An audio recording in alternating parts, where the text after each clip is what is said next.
Summertime, and the living is easy. And welcome to Hollywood Game Changers. Today I'm so excited because our guest is the star of both stage and screen. She is known for originating such roles on Broadway in Once on This Island, The Drowsy Chaperone, and recently the revival of Children of a Lesser God. Currently, she's also working on the new show. Well, it's a reboot of Mad About You, so we can't wait to see that. Please help me welcome Kecia Lewis. Thank you. Yay. Oh, Kecia, I'm so excited to have you on the podcast. Happy to be here. I like to always go back to your roots and how you got started, because I know you have an amazing voice. Kecia came into the studio to tape an audition taping, and she sang for me, and I was like, tears were coming down. Oh, no, I was absolutely blown away by your voice. So, thank you. Did you start as a singer, or did you start as an actress? So where did you grow up? I grew up in New York. Okay. Born in the Bronx. Wow. Grew up in Queens. We moved to Queens when I was 7. I went to the High School of Performing Arts, the Fame School, quote unquote. Oh my God. And I always knew I wanted to act. The singing was a gift that I knew I could do, but it didn't occur to me that I could do it making a living. And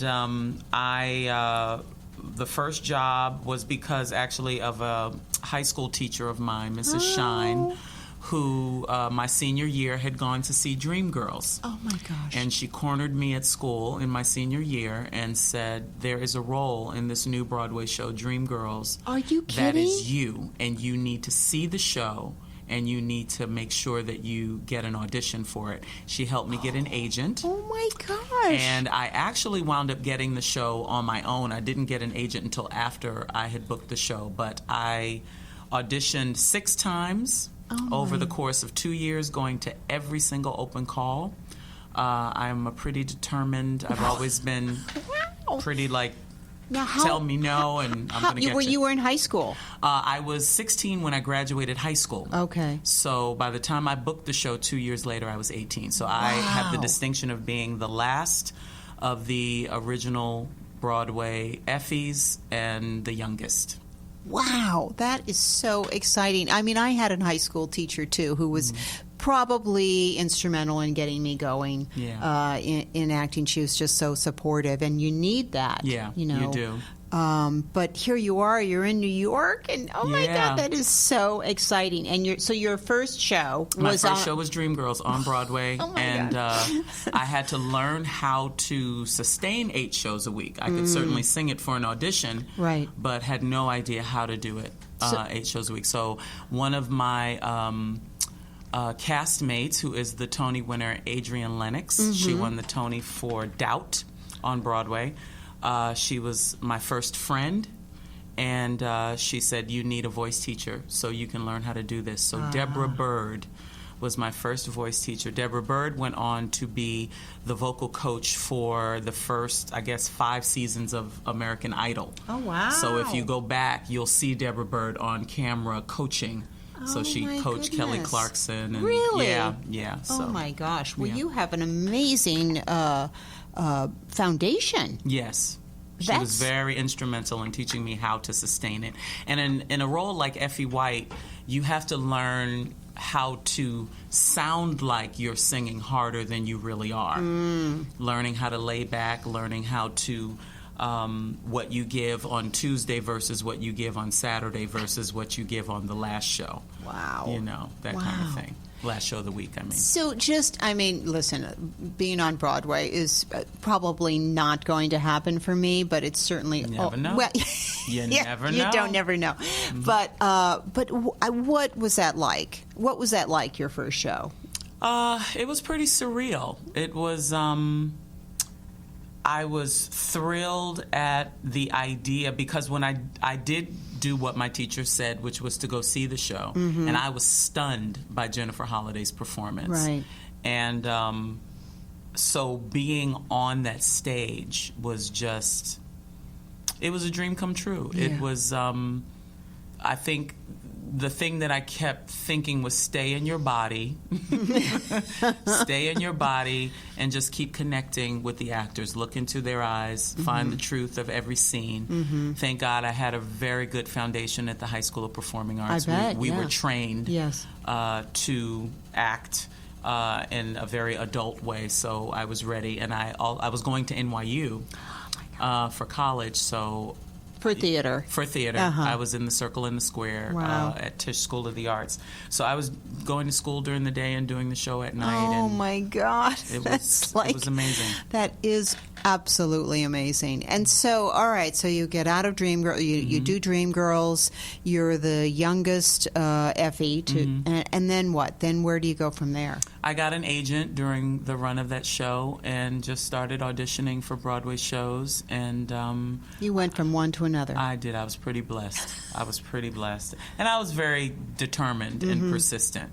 Like I said, I've always been the type, when you tell me no, I'm going to find a way to prove you wrong. Yeah. So I just auditioned for everything my agent sent my way. And the last show that I understudied in a lot of the shows that I did, but the last one was Ain't Misbehavin', the revival with the original cast, and I was the standby for Nell Carter and Armelia McQueen. Oh, my God. And that experience was extremely educational on so many levels, because what I learned was that I was not that happy being a standby. I enjoyed doing the show, but I did not enjoy the being on edge, not knowing if you're going on, and being prepared to go on and then not going on. Right. That disappointment. Yeah, it's like an up-down in a course of 4 hours. Very much. So that was the last show. I made a decision. No more. I was 23. This is the last time I will understudy ever. And I think I turned down my one regret in 35 years of show business. I booked the play, The Piano Lesson. Oh, my gosh, when yes. Lloyd Richards was still alive. And I booked to be the understudy for Bernice, the lead role, which was Essie Patham Murkerson. And I said no, because I'd made that commitment. Right. And then the next thing that I auditioned for and got was Once on This Island. Well, how is that a regret then? Yes. I wish I had worked with Lloyd Richards. I really wish that I had. Right. Yeah. And how, being an understudy, how many rehearsals do they really prepare you, or is it pretty much you have to study it and work on your own? It depends. It depends on the director. You have a minimum of one rehearsal per week. A week. Okay. A week, yes. You have a rehearsal usually every week, at the most every 2 weeks. And depending on how many roles you're covering, some of it you have to get on your own. Right. I have a very dear friend who is understudying right now off Broadway. He's a swing. And what's a swing? Okay, so a swing is someone who covers 3 or more roles. Oh, my goodness. So very often... Schizophrenic. I know. So my friend is covering 5 men. Wow. And he has to know all 5 roles. So I covered 2 at the most, which was, so in numbers that Nell and Armelia had together, I had to learn the numbers on both sides of my body. Whoa. So, and then, I may be on for Armelia on Tuesday and on for Nell on Wednesday. Oh, my God. And then back on for Armelia on Thursday. That's crazy. So there's a lot of science that goes into it, and getting your body into, there is no muscle memory, but you try to get it as much as you can in your muscles. Wow. So a swing, to me, the swings on Broadway are the most talented people and the most important, because they have to know everything. They have to know the vocal parts. They have to know, I see a documentary in the making here. It should be. Oh, my gosh. The swings. Right? It's really something. Oh, my God. That I really had no idea. Yeah. I mean, you think about it, and but wow, that's a lot of work. Oh, that would be a fascinating documentary. Yeah, it would. Thank you for that that. idea. Yeah. Let's make it happen. Let's do it. I like that idea. Yeah. No, it's really amazing. Mm-hmm. So Dreamgirls your game-changing moment, getting that, or was it further down the road? It was further down the road. Okay. I mean, I've had a few, 35 years, I've had a few game changers. That's good. Tell us about them. So Dreamgirls, of course, was the first one because it was, the first, and it was an iconic musical. And I learned so much. And I learned some bad habits as well, which I needed to unlearn. What were the bad habits? Calling out for things that weren't call-outable. You mean calling like out of a show, like in those younger I want a years. day off kind of thing? Yeah, like, because you only get one day off a week. Yeah. So you're working That's Monday, Tuesday through right? Sunday. Monday's usually the day off. And, if I had too much wine on Saturday night, and I was a little hungover, and I had to go in for the Sunday matinee, and I would call out because I would just be like, I can't.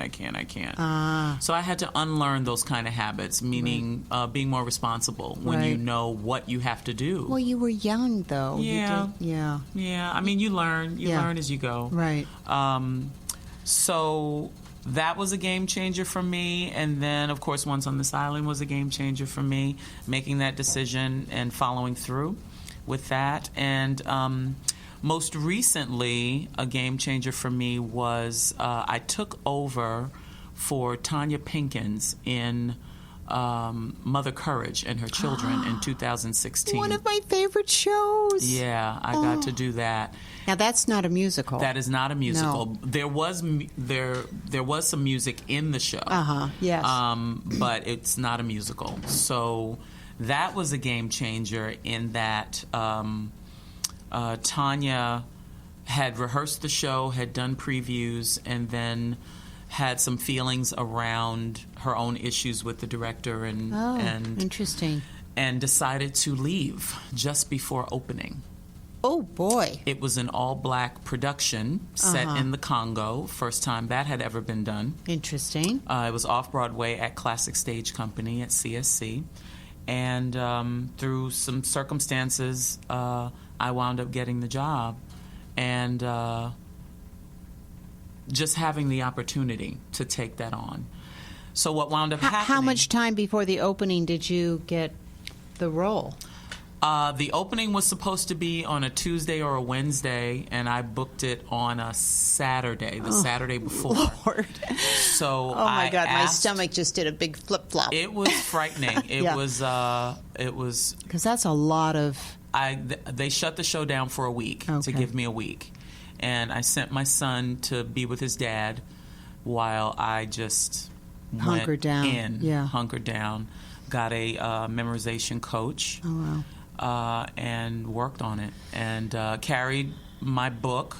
I jokingly said they needed to call the show Mother Courage and Her Clipboard because this Mother Courage had a clipboard for a lot of the scenes in the show. Mm-hmm. And fortunately for me, the last show that I was on book for, the New York Times was there.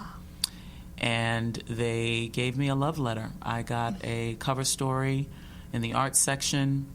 They went on and on about my bravery and that I'm going to tear up. Bertolt Brecht would be proud because the essence of somebody calling line in the middle of a scene, staying in character, using the clipboard when I needed to look at my lines and just keeping at it was kind of the spirit of how he wrote.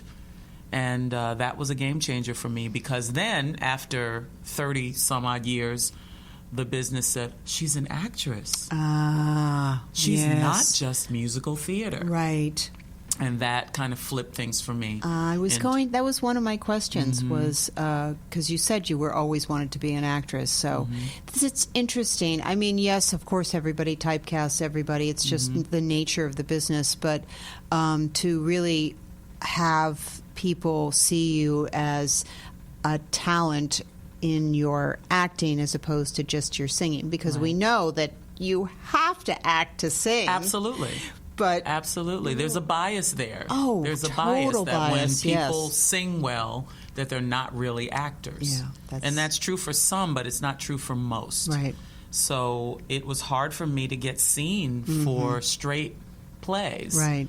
And after Mother Courage, Wow. I just got bombarded and got so many opportunities, and it also opened up television. Right. Oh, so that is when I was going to ask you. I was doing a little bit here and there, but I booked Blue Bloods during the run of Mother Courage. They were just so intrigued. They brought me in for a role. Is that shot in New York? Yes. Okay. Yes. All right. And it was a guest star. I had done Law and Order. Law and Order is a bit of a rite of passage in New York. You have to do Law and Order. You have to do Law and Order because there's so many of them. Yes, I and know. So many It's actors. kind of like NCIS. Yes, as well. exactly. So, yeah, it was the beginning of a game-changing moment for me. That's very exciting. Yeah. I went to see Iceman Cometh. My friend, who's older than me, did his first Broadway show. I guess he's in his 60s. So, and Denzel called for line. Yep. Yeah, and I have to tell you, it was my favorite moment. Yep. Audiences love that stuff. No, because he was so vulnerable, and I didn't even see it coming. It was really a wonderful experience. Yeah. So, all right. So, what brought you out to the West Coast?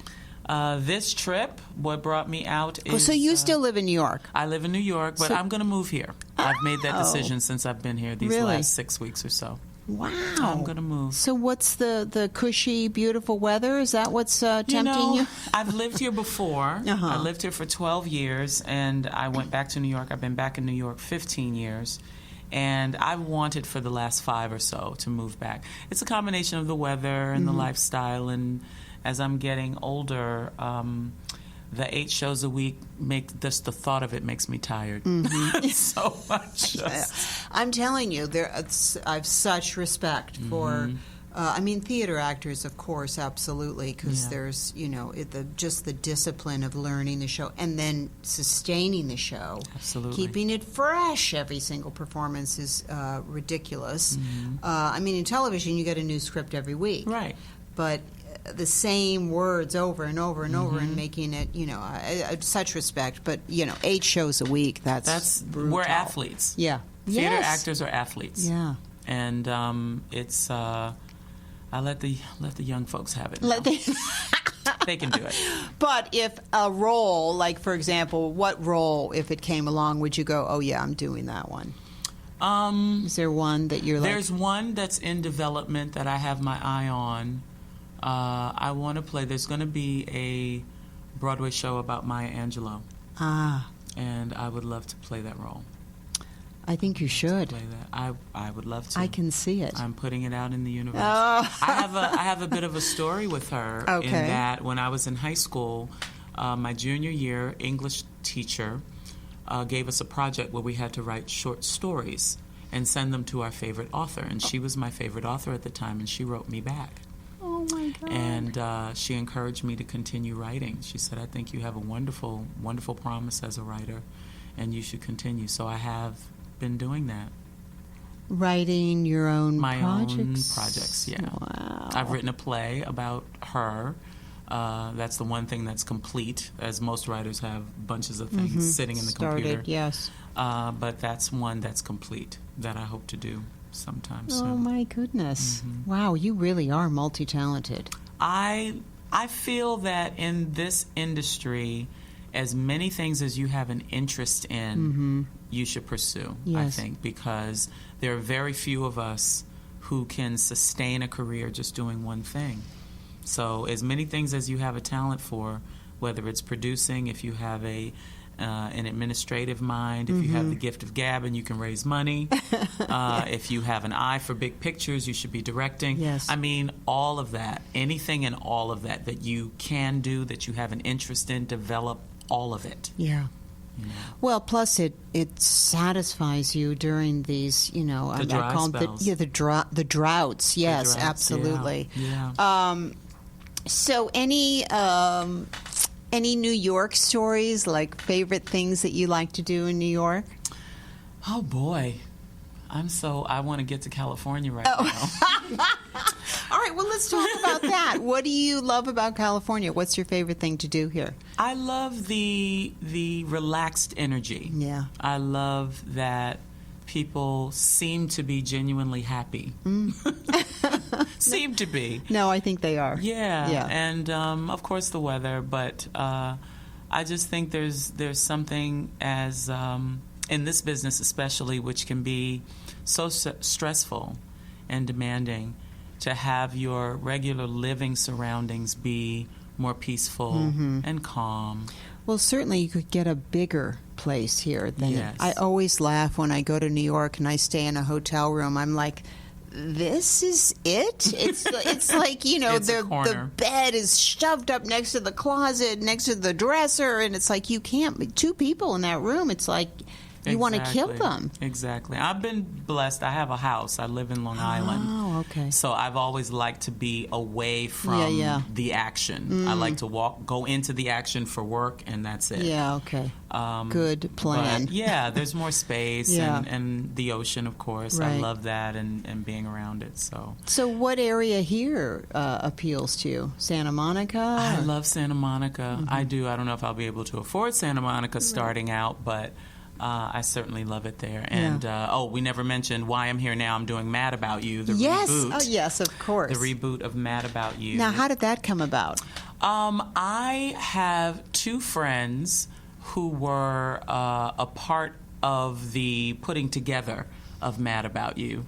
And my name was given to Sony. So you're on a list. I was on a list. I got on their list. I was not on their list. Apparently, this role that I'm playing was offered to Wanda Sykes, and she turned it down. Interesting. So they were looking for someone that I fit the description for.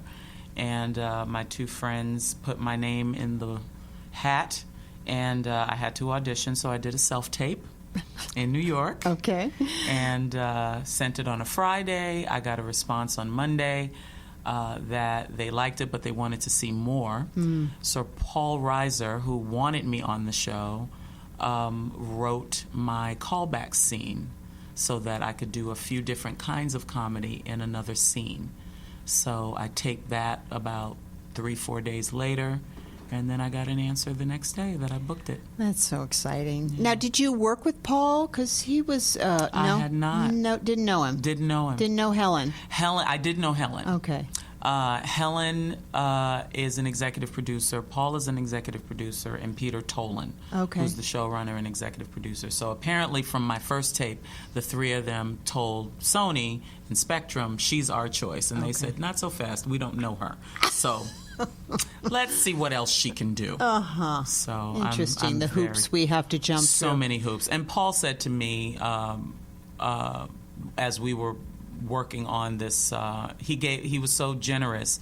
Once he wrote that scene, he gave me a call and said, we want you to just kill it.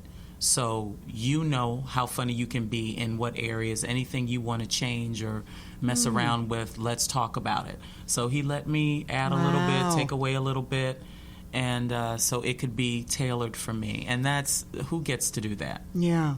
So I was really, really lucky.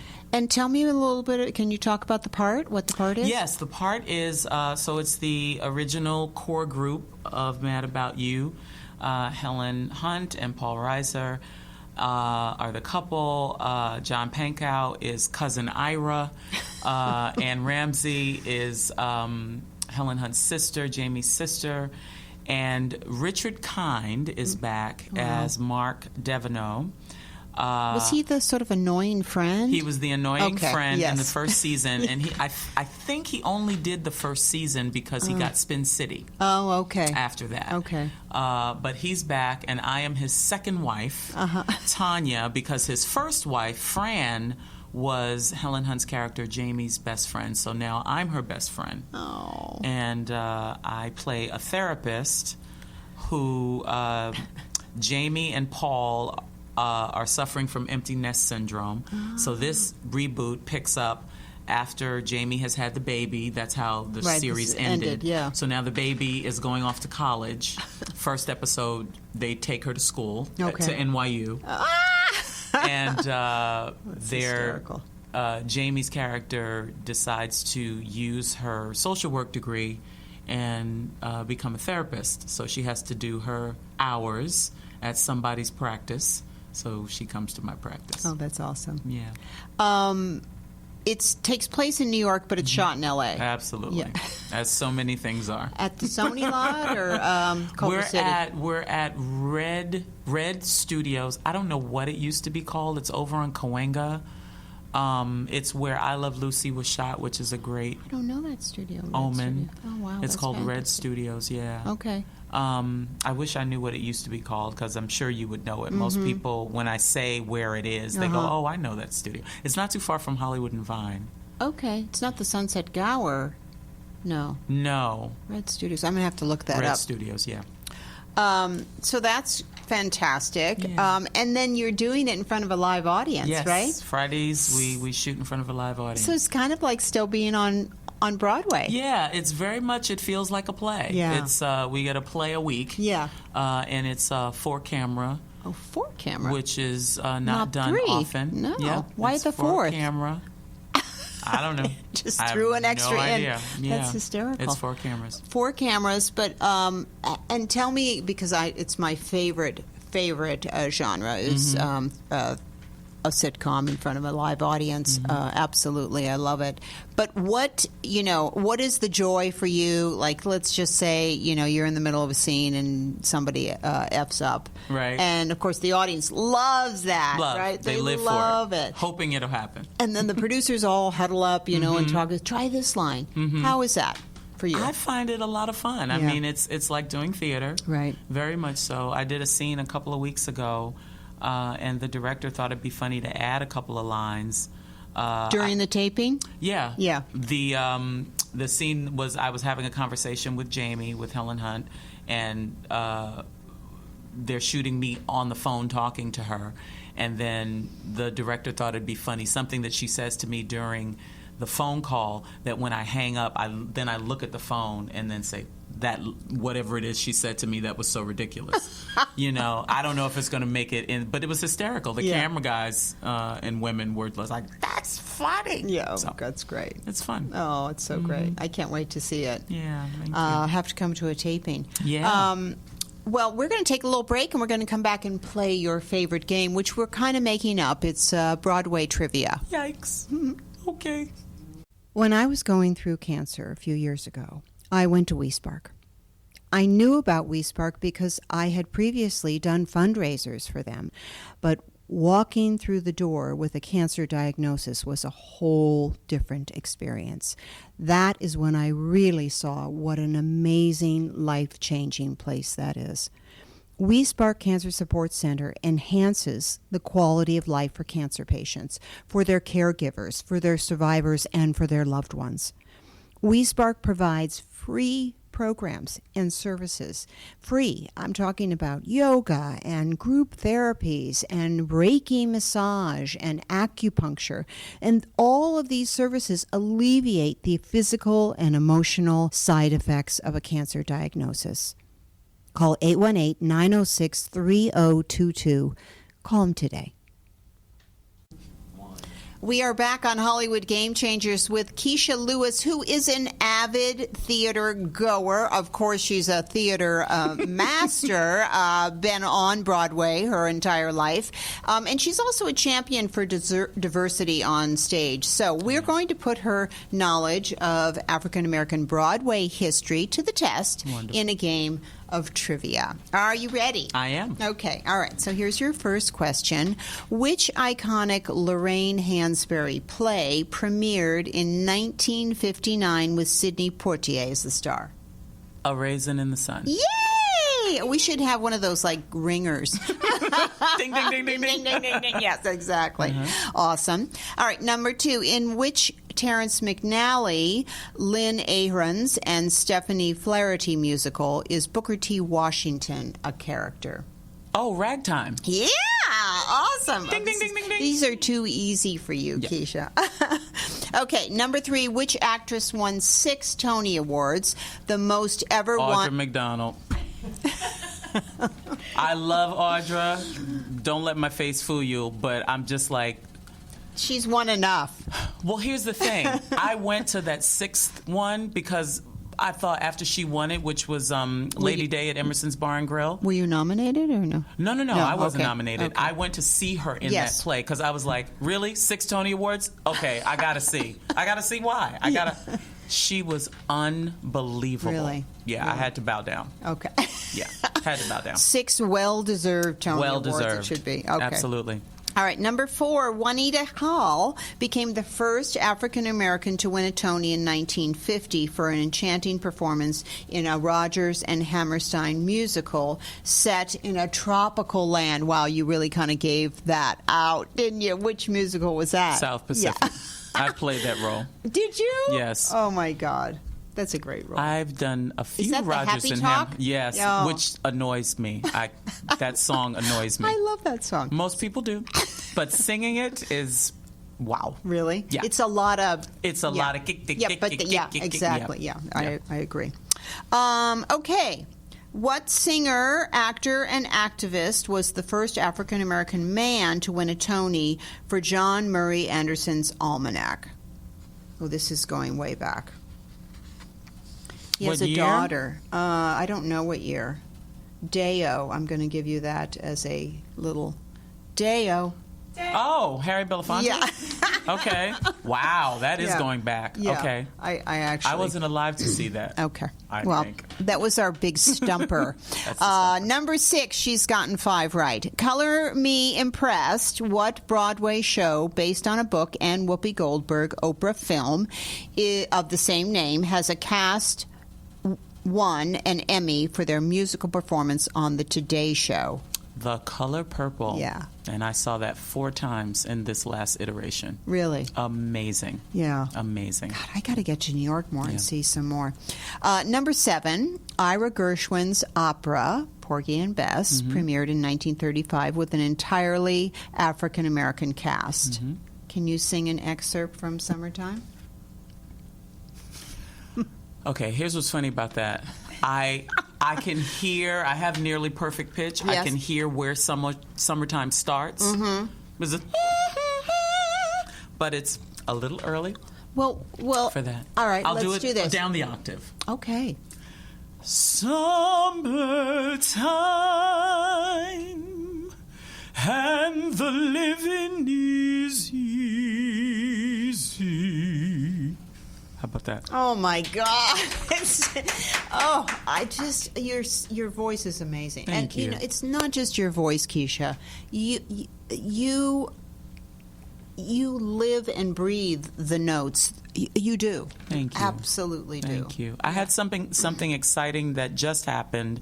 Is I was asked to do the theme song for Mad About You. So you'll hear me. No. It's a duet with Lyle Lovett. So it's Lyle Lovett and I singing the Mad About You theme song. You have an amazing life. I do. I just have to say. I need to start working on memoirs. Yes. Because it's been an amazing life And so that far. documentary we're going to work on together. Yes, the I swings. love it. Kecia, before we go, how can people follow you? Or You can follow me on Facebook. I have 2 pages. I have Kecia Lewis, and I also have Kecia Lewis, the artist page. And on Twitter, I am Kecia Lewis 5.